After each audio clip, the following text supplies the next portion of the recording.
혁신처장으로부터 위탁받은 공직 후보자 등에 관한 인사정보의 수집 관리에 관한 사무를 체계적으로 수행하기 위하여 22년 6월 7일 법무부의 인사정보관리단을 설치하였습니다. 법무부 인사정보관리단은 인사정보관리단장 밑에 인사정보 1, 2 담당관을 두고 공직 후보자 등에 관한 범죄, 학력, 금융, 납세 등 사회 및 경제 분야 정보의 수집 관리를 맡도록 하였고, 인사검증 업무의 독립성을 보장하기 위하여 인사정보관리단의 사무실을 법무부 청사관인 감사원 별관으로 정하였으며, 당시 법무부 장관 한동훈은 인사정보관리단의 인사검증 과정 및 결과를 보고받지 않기로 약속하였습니다. 위와 같이 윤석열 정부는 독립성을 갖춘 인사검증 전문조직인 법무부 인사정보관리단을 신설하여 공직 후보자 등에 관한 사실 관련 검증을 전담하여 수행하도록 하고, 대통령 비서실 내 공직기관 비서실은 법무부 인사정보관리단의 1차적인 인사검증 결과 및 국가정보원, 경찰청 등 타 기관의 검증 자료를 취합한 후 적격 여부에 대한 최종 검증 보고서를 작성하는 것으로 인사검증과 관련한 업무 분장이 이루어졌습니다. 이에 따라 법무부 인사정보관리단은 임명 예정 취기에 따라 인사검증의 강도를 차등 적용하여 학력, 주요 경력, 범죄 경력, 징계, 재산, 납세, 정치자금 등에 대한 인사검증을 실시한 후 검증보고서 상세본 및 요약본을 작성하여 공직기강 비서실로 회신하게 됩니다. 결국 공직 후보자 등으로부터 인사검증을 위하여 정보의 수집관리 등에 대한 동의를 받게 되면 그에 따라 대통령 비서실장 및 법무부 장관에게 공직 후보자 등에 대한 정보의 수집관리 권한 및 의무가 발생하고, 공직 후보자 등에 대한 인사검증 절차가 개시되는 것인 바, 대통령 비서실 내에서 인사검증 업무를 담당하는 공직기강 비서관은 대통령이 지명하는 헌법재판관 후보자로부터 개인정보 제공 동의서 등을 받게 되면 법무부 장관이 위탁받은 권리를 행사할 수 있도록 즉시 법무부 인사정보관리단에 개인정보 제공 동의서 등 인사검증에 필요한 자료를 송부할 의무가 있습니다. 다음으로 국가정보원의 신원조사 관련 절차에 대하여 말씀드리겠습니다. 국정원은 국가안전보장에 한정된 국가기밀을 취급하는 인원에 대한 보안 업무를 수행하고, 국정원장은 국가안전보장에 한정된 국가기밀을 취급하는 인원에 해당하는 사람의 충성심, 신뢰성 등을 확인하기 위하여 신원조사를 하며, 관계기관의 장은 국가안전보장에 한정된 국가기밀을 취급하는 직위에 임용될 예정인 사람,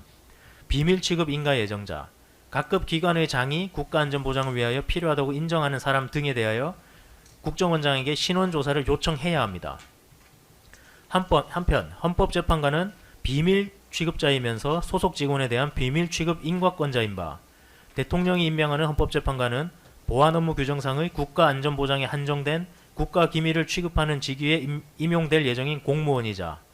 비밀취급 인가 예정자이며 국가안전보장을 위하여 필요하다고 인정되는 사람임이 명백하여 대통령은 헌법재판관을 임명하기 전에 국가정보원에 그에 대한 신원조사를 요청해야 하고, 실제 통상 인사검증 절차에서 이를 요청하고 있으며, 이에 따라 국정원장은 대상자에 대한 신원조사를 실시한 권한을 가지게 됩니다. 전 대통령 문재인이 임명한 헌법재판관 문형배, 이미선의 임기가 25년 4월 18일자로 만료할 예정인 상황에서 대통령 권한대행들과 대통령 비서실 관계자들은 윤석열이 탄핵 소추된 24년 12월 14일부터 파면된 25년 4월 4일까지 재판관 문형배, 이미선의 후보자 임명과 관련하여 후보자를 추천하고 검증하는 준비를 하지 않고 있었습니다. 이러한 상황에서 대통령 비서실 정무수석실 행정관 최성룡은 25년 3월 말경 더불어민주당이 마은혁을 재판관으로 임명하고 재판관 문형배, 이미선의 임기를 연장하는 법안을 발의하는 등의 방법으로 헌법재판소가 대통령 윤석열의 탄핵 심판 청구를 인용하도록 만드는 전략을 진행하려 한다. 따라서 한덕수 권한대행이 다시 탄핵 소추되기 전에 신속하게 문형배, 이미선의 후임자를 지명하고 국회 법제사법위원회에 인사청문 요청안을 제출한 후 그 동의 여부를 불문하고 20일의 법정기관 경과를 통해 후임자를 임명해야 한다라는 취지의 전국 참고자료 문건을 작성하여 정무수석 홍초로에게 보고하는 등,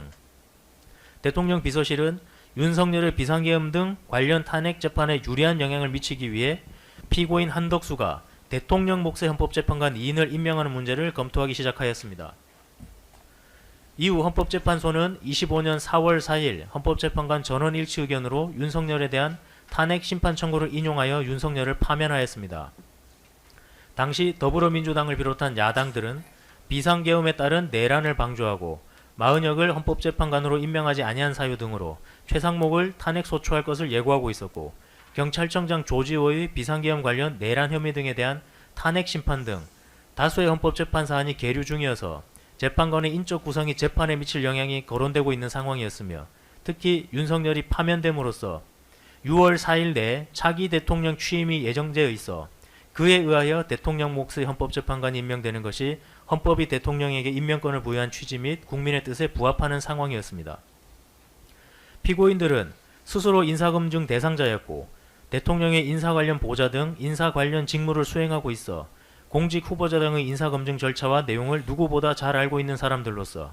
공직 후보자를 선정한 후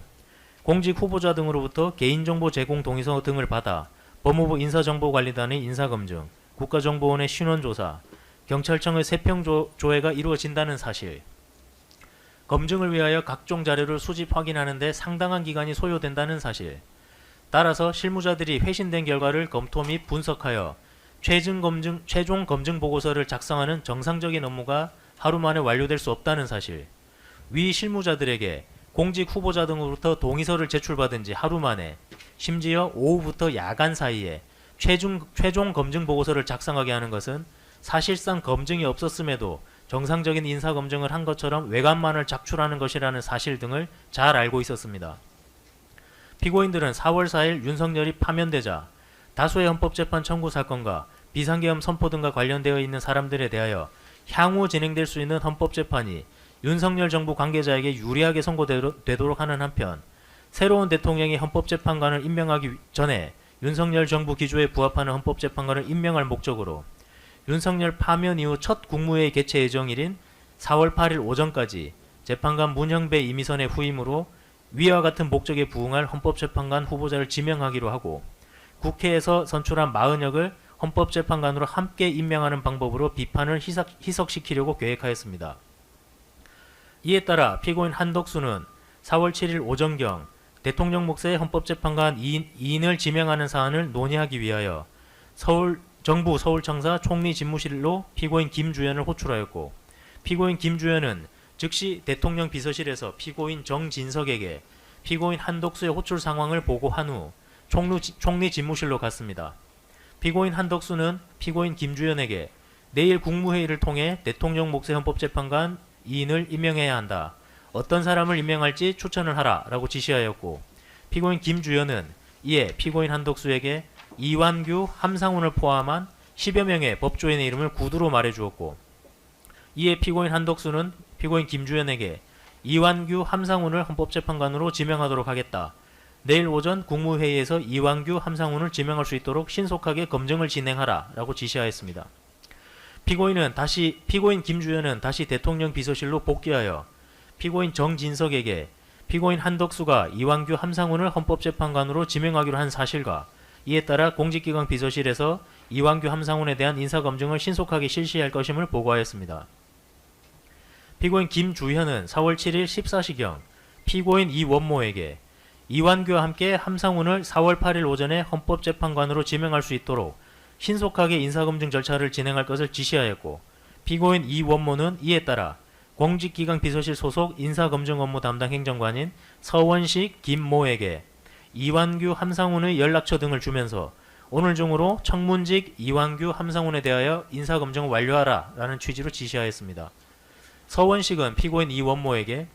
청문직에 해당하는 이완규, 함상훈의 인사검증은 법무부 인사정보관리단의 인사검증, 경찰청의 세평조회, 국가정보원의 신원조사를 거쳐야 하므로 당일의 결과를 만드는 것은 불가능하다. 인사정보관리단의 검증, 세평조회 및 신원조사 의뢰는 생략하겠다 라는 취지로 보고하였고, 이원모는 서원식에게 그렇게 하라라는 취지로 지시하였습니다.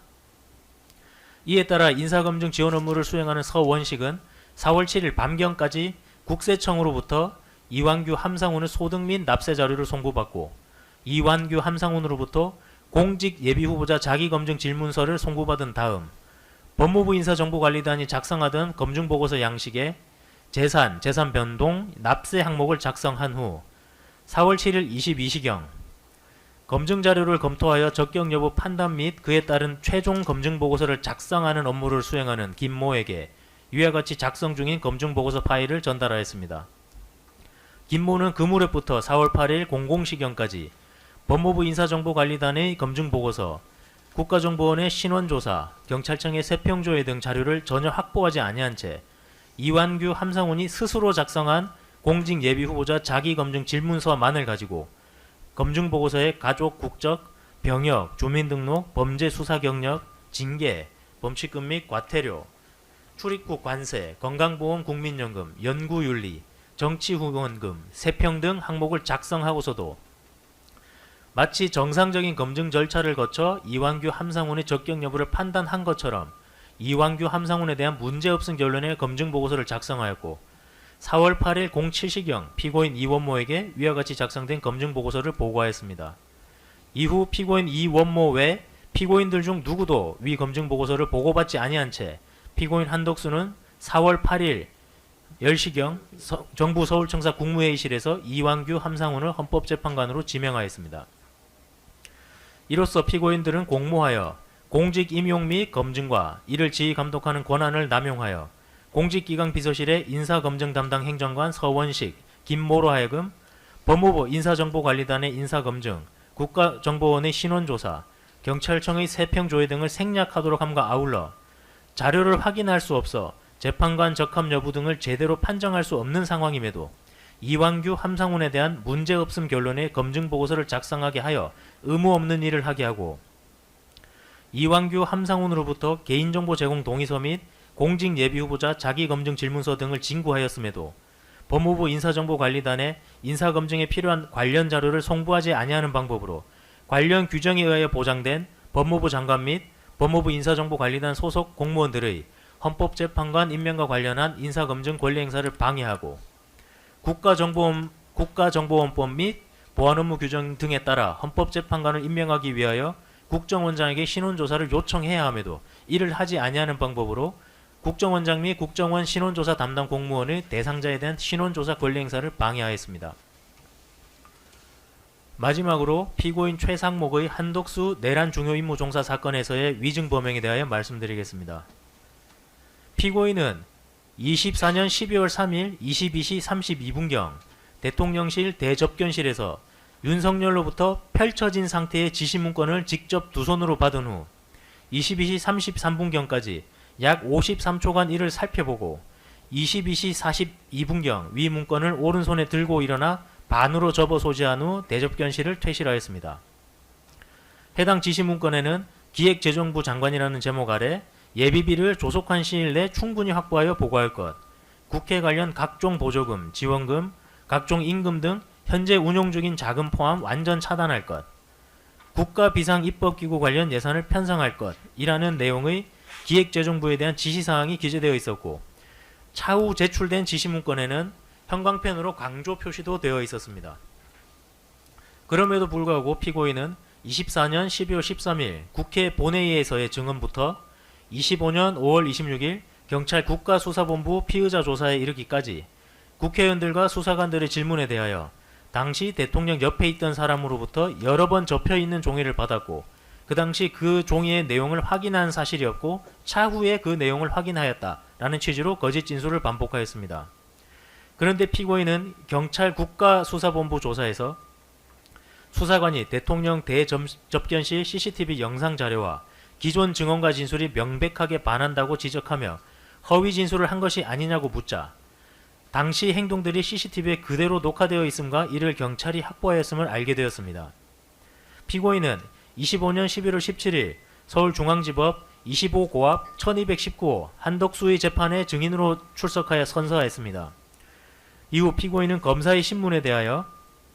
저 문건의 내용을 제가 처음 봤던 기억으로는 한 2시간인가 3시간 지나서 제가 차관보한테 맡겨놓은 상태에서 기재부 간부의 말미쯤에 차관보가 저에게 보여주었습니다. 저는 그때 문건의 내용을 봤다고 기억을 하고 있습니다. 라는 취지로 증언하고 이어진 재판장의 신문에도 문건을 받은 기억은 나는데요. 문건의 내용을 본 기억은 안 납니다. 제 기억으로는 저 내용을 인지했던 것은 우리 간부의 말밑 때 인지를 했기 때문에 라는 등의 취지로 증언하였습니다. 그러나 사실 피고인은 당시 대통령실 대접견실에서 기획재정부에 대한 지시사항이 기재된 문건을 직접 전달받은 직후 약 53초간 이를 살펴보며 내용을 확인하였고, 비상계엄과 지시문건의 내용도 충격적인 내용이었으므로 이를 대통령 대접견실에서 본 기억이 없을 수가 없는 상황이었습니다. 결국 피고인은 24년 12월 3일 윤석열로부터 지시문건을 받고 이를 확인한 사실관계에 대해 기억하고 있음에도 기억에 반하는 허위의 증언을 하였습니다. 위와 같은 각 범죄 사실들에 대하여 특별검사는 피고인 한덕수를 직무유기죄 및 직권남용 권리행사 방해죄로, 피고인 최상목을 직무유기죄 및 위중죄로, 피고인 정진석, 김주현, 이원모를 직권남용 권리행사 방해죄로 기소하였습니다. 이상입니다. 네, 기소유지 진술이 있었습니다. 기소유지 진술 관련해서 피고인들에게는 진술 거부